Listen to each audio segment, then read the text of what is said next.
Good day, everybody. Back in the car, taking Kenzie to the park on this beautiful Saturday afternoon, or Saturday morning, I guess, technically. It's about 14 degrees Celsius, and it's gorgeous. There's no wind, it's sunny, and I'm sorry, the windows are open. It's just too nice to drive with the windows up today.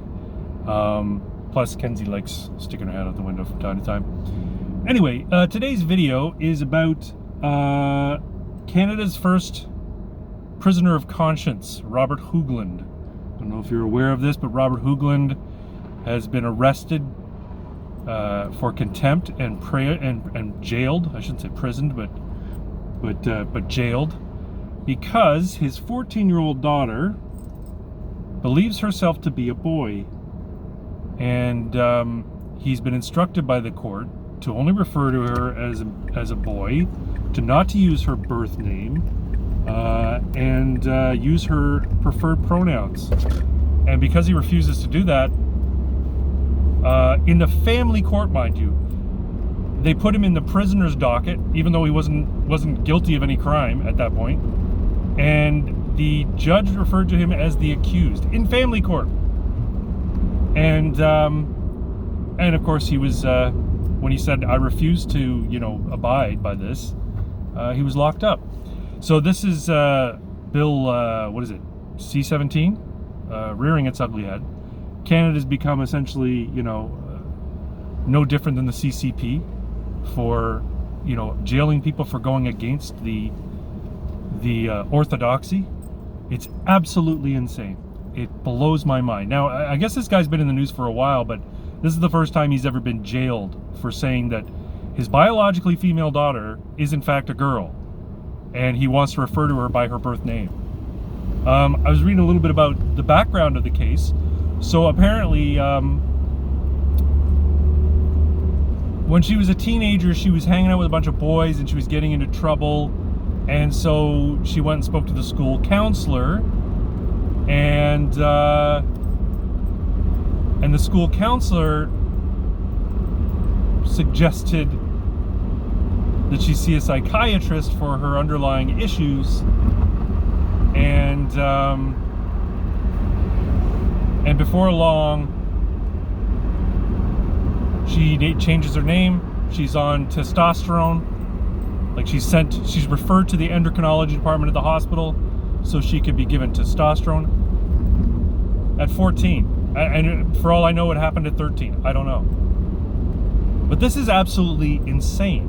And the man who's saying, "Look, this is nuts. This is my daughter.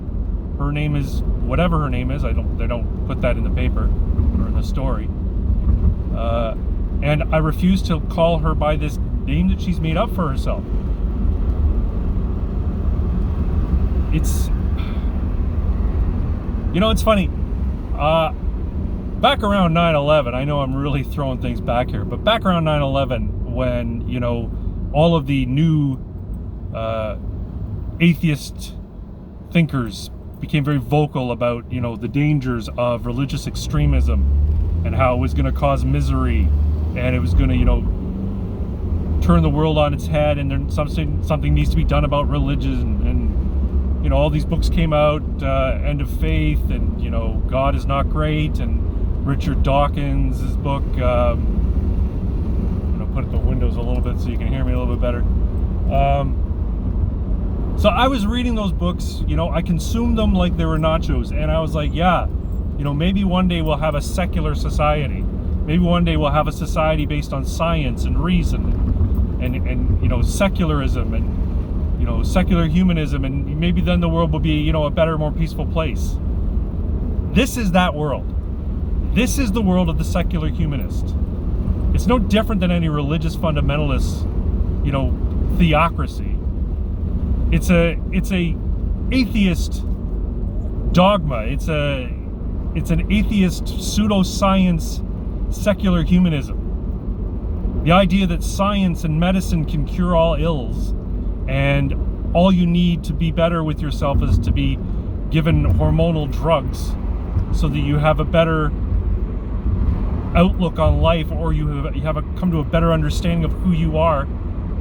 This is the world of secular humanism. This is what would happen if secular humanists took over, all governments, all bureaucracies, all industries.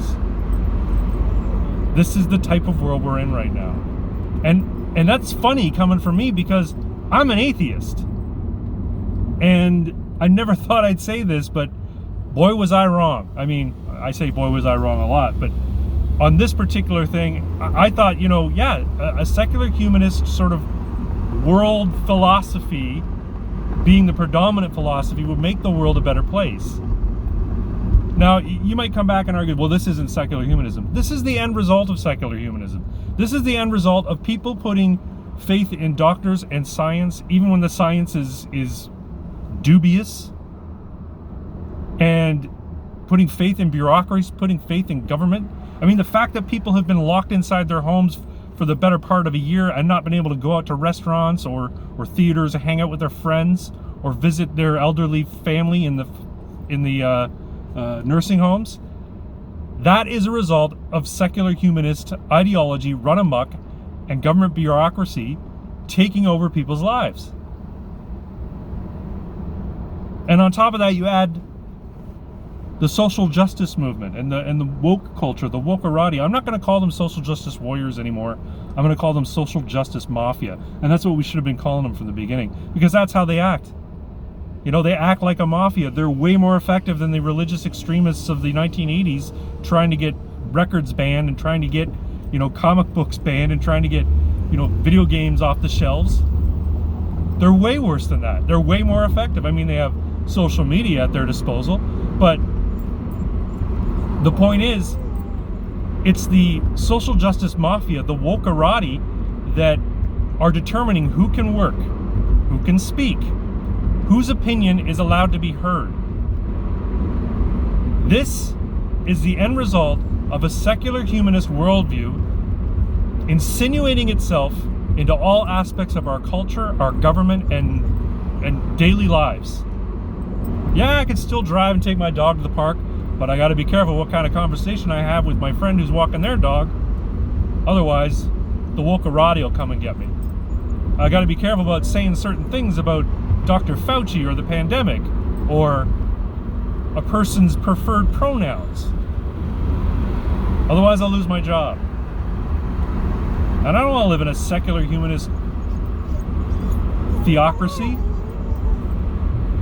Theocratic bureaucracy. That's essentially what we have right now, and it drives me nuts. It's I don't know how people could take this, and I mean, history shows that people eventually just get on board with the new cultural zeitgeist. I don't know how people are going to get on board with this kind of stuff. A guy being thrown in jail because he wants to call his daughter by the name that he and his wife gave her. Oh, and his wife, of course, her ex-wife, I guess. I don't know if they're estranged or not.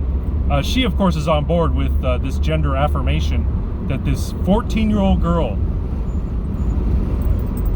she's been a teenager for all of 2 years, who knows herself better than anybody else, who knows what kind of treatment she needs, and has gotten the state and medical professionals to get on board. Frickin' clown world, man. Anyway, almost at the park. Kenzie's getting a little uptight. She doesn't like this kind of conversation. It's, she just wants to go with the flow, She just wants to run around, chase bunnies in the backyard, rolling raccoon shit in the park. Don't you do it this week. Anyway, I'll talk to y'all later. You guys take care. Love ya. Bye-bye.